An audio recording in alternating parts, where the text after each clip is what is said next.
Now you can test it. What would the feeling be like if it were true that I am now the man that I would like to be? What would the feeling be like? Catch the mood. For the mood determines the fortunes of people rather than the fortunes determine the mood. Man puts it just the opposite. If I had $1 million, he said, oh, I would feel so good.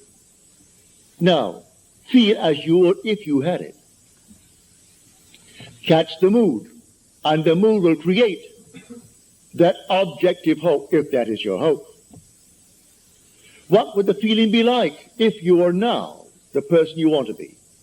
And catch that mood. And wear that mood as you would a suit of clothes.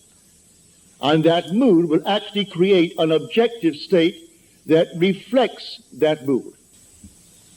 So I tell you, I know from my own experience that these moods, you catch a mood, I could tell from the mood that possessed me through the day that I would meet a certain character. And I met that character.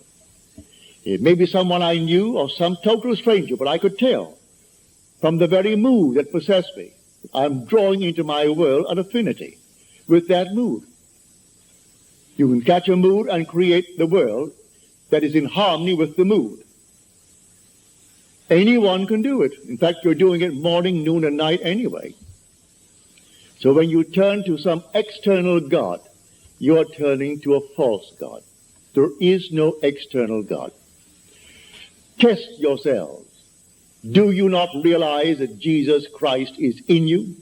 Unless indeed you fail to meet the test. You've just had the test. So if you think of some being on the outside, but I use the word Jesus Christ, you have the wrong Jesus Christ. For we are told by him all things were made. And without him was not anything made that is made. Look into the room.